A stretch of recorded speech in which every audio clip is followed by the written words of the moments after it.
Hear these words from Exodus chapter 24, verses 12 to 18, about Moses' encounter with God.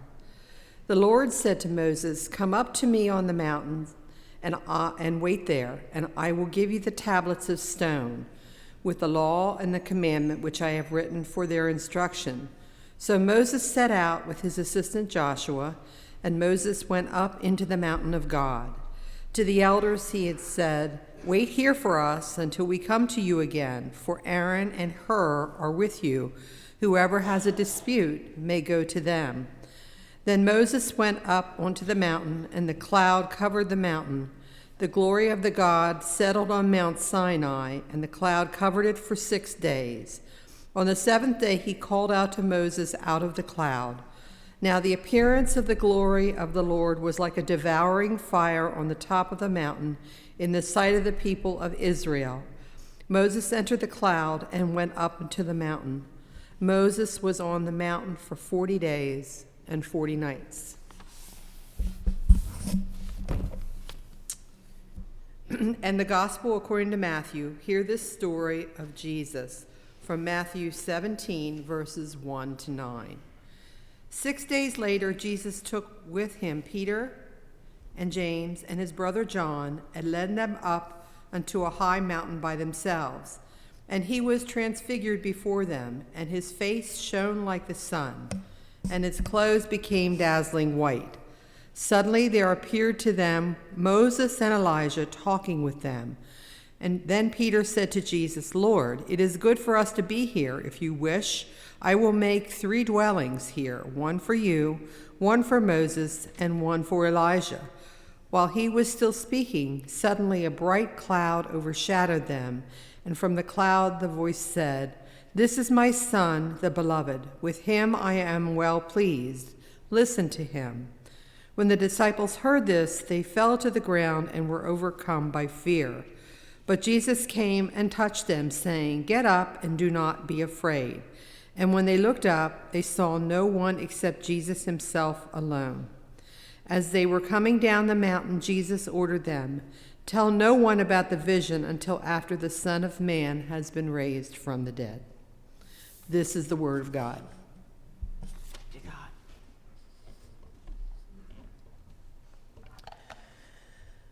So, have you been feeling like something's not quite right in life?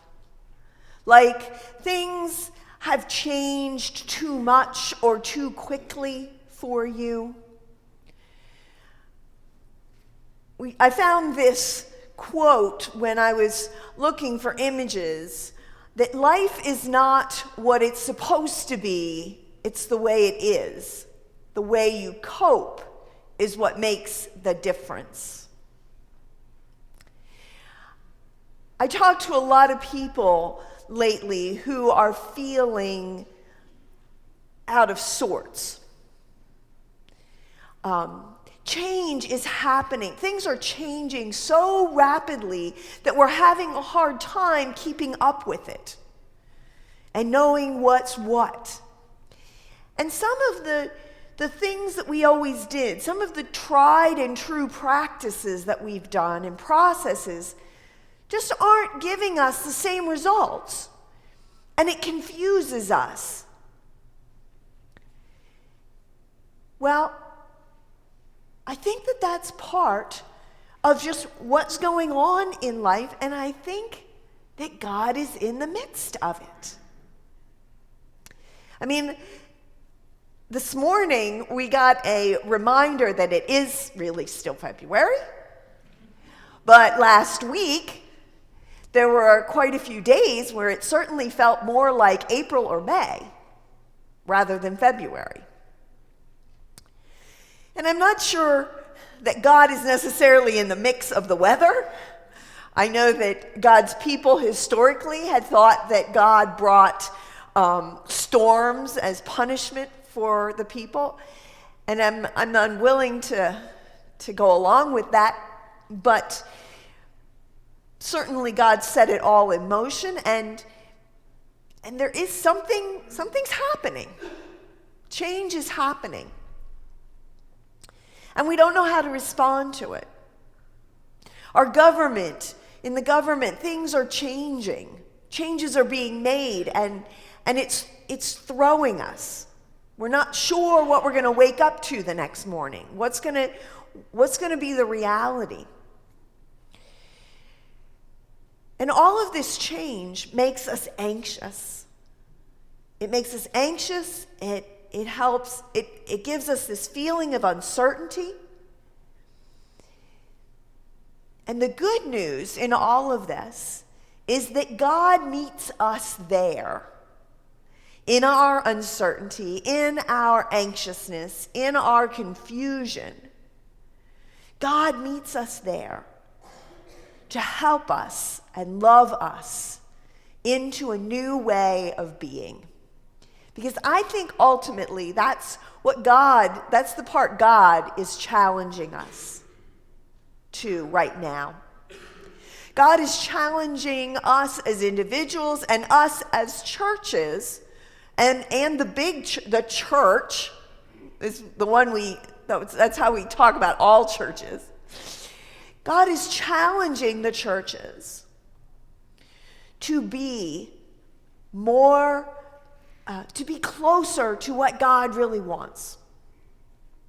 And in ways that we haven't done that in the past. And so we have that feeling that we want to say, but we never did that. We never did it this way before. This isn't how it always used to work. Well, that's true. But now it's the time that God's trying to wake up our imaginations to be a different people. Still in love with God, still loving our neighbors, still loving each other, and using Christ as our example. But a different way. I can't help thinking that that's not what happened when the disciples went up the mountain with Jesus. For Jesus to invite the disciples to go up a mountain with him would have clued them in that they were going to go up and pray, because that's what Jesus did. There's a lot of times in the Bible, in the gospel readings, you'll hear that Jesus went up the mountain to pray. Jesus went off by himself and went up the mountain to pray. We're going to get into Lent, and then we're going to hear the story at the end of Lent, going into Easter, of the night of his betrayal. And what does he do after the dinner? He asks them to go up the mountain to pray. Okay? So they're thinking, okay, we're going to go pray. But when they get there, everything's changed. It's not what they expect. This is not a simple prayer. All kinds of stuff starts happening. Today is what we call, in the church calendar, today is what we call Transfiguration Sunday. It's the end of Epiphany. And it sort of bookends Epiphany, because the first Sunday after Epiphany, because Epiphany is when the kings arrive at the stable, and the next Sunday is all of a sudden, in a week, Jesus is fully grown and being baptized as an adult. And at the baptism, we hear a voice from the heavens, God, saying, "This is my beloved, with whom I am well pleased." And here at the end, we get this voice that says, "This is my son, listen to him." Not at all what they were expecting. They weren't expecting an encounter with the holy. And yet, mountaintops are traditionally considered thin places where the distance between human and divine is so much closer. Lots of people have mountaintop experiences where they get up there and they're just so overwhelmed by the view and the feeling.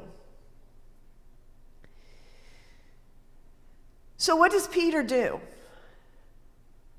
What stuck out to me this time was Peter does what they always did. Peter goes back to the tradition and says, when you encounter God, when you encounter the divine, then you build something. You build an altar, you build a booth, you build a shrine, you mark it, okay? And so Peter wants to build something. Maybe he's a little anxious too. Some of us just like to do things too. But Peter wants to build something. But Jesus says, no, it's not about that anymore. It's not about marking this and preserving this moment in time.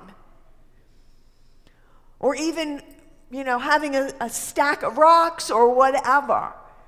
It's not about that. This is about just being here.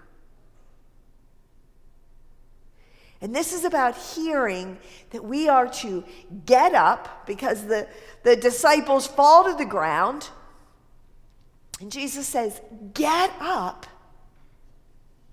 and don't be afraid. Don't be afraid. Even though everything's changing, even though life is not the way you expected it to be, even though you never expected an encounter with the holy, get up and don't be afraid. It's good. This is of God. God's doing this. God wants us to go out into the world and live as God's people. Not afraid of what we say or how it might be interpreted. Not afraid to be God's people. Not afraid to let people know that we love God. And that's who we are. That's a beautiful thing, to not be afraid. There's a lot of people afraid right now. There's a lot of fear being encouraged because you control people by telling them to be afraid, by telling them about what they should be afraid of. But our job is to counter that, to say, yeah, but God says we don't need to be afraid. We don't need to be afraid. So as I was thinking about what else is changing in life, I had the beauty, the advantage, the privilege on Friday to attend 2 worship services. One was in the afternoon, where I went to the Islamic Center of Lancaster for a prayer service, for their worship service. And prayed while they prayed. I prayed my own prayer. And then I listened to their sermon. And their sermon was by a scholar who talked about how God has created all people with dignity and the ability to choose to follow God or not.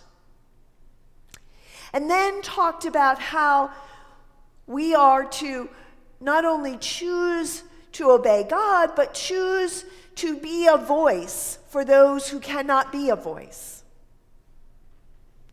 To stand up with those who are in need and to help them. And after he spoke, Rabbi Jack Paskoff was invited to come up and speak. So, an Islamic or a Muslim service, a Muslim scholar, I don't think he was an imam, he wouldn't put himself in that at that level, but he was a Muslim scholar, and a rabbi spoke. And the rabbi said he was listening for what the scholar said that he didn't agree with. And there was nothing. There was nothing that they didn't agree with. Because and the rabbi speaking from the Jewish perspective, that the Jewish people believe also that we are born with dignity and that we have a right to choose and that we are called to help others. And then he went on to say about the three Abrahamic faiths, which is Judaism, Christianity, and Islam. We all share an earthly father, meaning Abraham. All three faiths came from Abraham, and a heavenly God. And that in that, if we start there, we can talk about the things that we share in common. The fact that we are all called to love God first, then to love our neighbors, and then to love the strangers.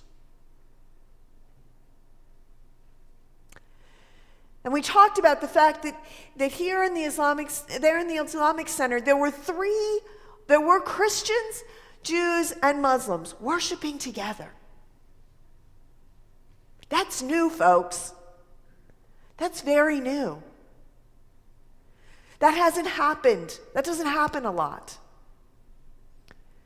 But Jack ended his part, Rabbi Jack ended his part by saying, how can we live together and get to know the fullness of one another?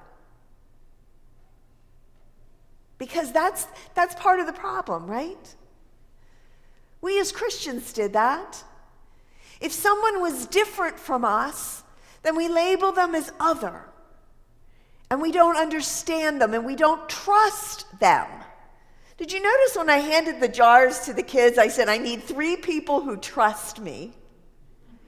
Because it dawned on me that, handing this to somebody, they needed to trust me that there wasn't something in there that was going to hurt them. And I was thinking that some of you adults are old enough to have played that game at Halloween, and what you stuck your hands in was pretty gross. And I specifically picked things that they wouldn't have to be wiping their hands on the way out. But there's this idea of trust. And we don't trust a lot. A lot of our trust has been eroded. We don't trust people that we don't know. And that's not a bad thing. That whole stranger danger thing that we've taught our children. You remember that, right, Mace? You know what stranger danger is. And that's a good thing. Stranger danger is real. But the idea is that but if we get to know the other, if we meet the other and we get to know them, then we have the ability to begin trusting those that we know, because now they're no longer strangers. Now they become our friends. So Friday night at 6:00, the group that met in the afternoon and a few others went to met in the fellowship hall of the congregation Sharei Shomayim and had dinner together. And we sat at a table where I had Jewish folks beside me, I had a Muslim family across the table, Christians, my Christian husband beside me, and we talked. And we talked about how we are connected. So the woman across the table from me is a doctor. And she's on Christy Newport's palliative care team. So we have a connection. We both know Christy. And her husband was talking about the fact that he is a tour guide at the Amish Home and Farm. I've been to the Amish Home and Farm. And he does that because he speaks so many languages. So he can give tours in a lot of people's native language. He's from Afghanistan. They're both from Afghanistan. We got to know them. They're no longer strangers. Now they're Fa and Sitar. Now they're people. People that we can coexist with, that we don't need to be afraid of. And then we went to worship. And Rabbi Jack, in the course of worship, of course, they get out the Torah, and he reads it in Hebrew, so I didn't know what it said, because I didn't take Hebrew, and my Hebrew's not that good. But he read the Torah, and then he said, I didn't look at this. The Torah readings are like our lectionary, and they're set up by date, like what he's supposed to read, so that everybody reads the same thing, which is what we do when we stay on the lectionary, and which I don't always do. Doesn't always play well with others, I guess. But he said, I didn't look at this. The text he read was the admonition to love God, love your neighbors, and love the stranger among you, because you were a stranger in Egypt. And I brought you out of that. It couldn't have been a better text. And there, in the middle of worship in the synagogue or the temple, I just went through this whole thing. I was reading about, is it a synagogue or a temple? But since they're Reform Jews, it's a temple. There in the temple, he then asked Reverend Susan Manasian to get up and preach. So a Christian pastor preached the sermon in the temple at the Shabbat service. And she talked about the Interfaith Coalition, the Lancaster Interfaith Coalition, of which we are part of. Rabbi Jack, Reverend Susan, myself, Mukram and Shakil from the Islamic Center. We've been working together now for about 15 months to, first of all, get to know each other, because we had to do that too, right? We had to get to know each other. They had to know that I was safe as a Christian pastor, because not all Christian pastors are safe for them. So they had to get to know me, and I had to get to know them. And now we have friendships. Now they are not strangers. And so I don't need to be afraid.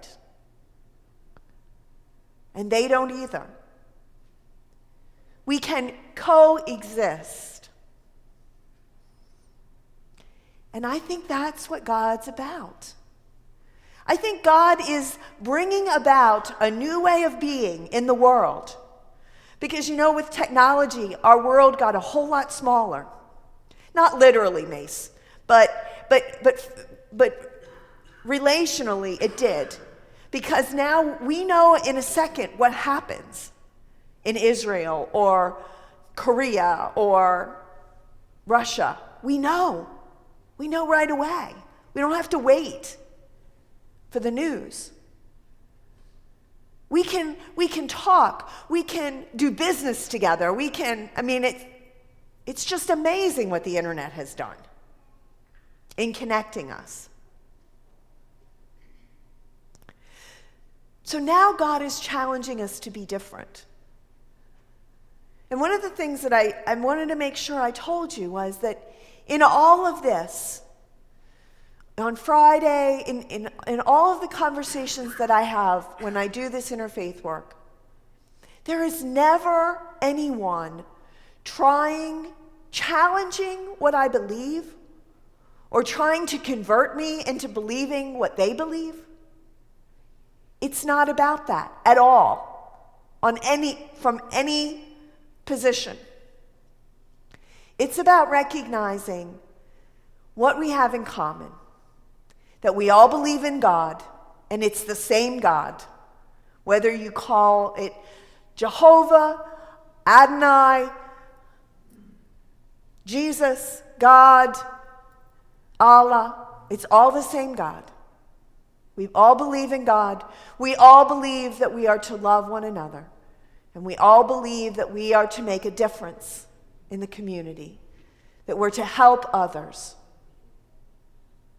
especially those who feel like they have no voice.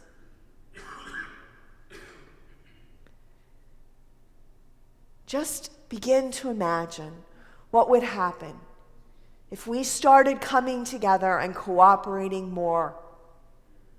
Not just locally, but within our country. What if our country came together and said, instead of drawing these lines in the sand and said, you've got to do this, if you cross this line, there will be consequences. What if we instead tried to talk and work through our differences, or leave our differences and focus on what we share? What could our world be like? Maybe we could even be a beacon to the world on how to live and love and be faithful to God. May it be so. Amen.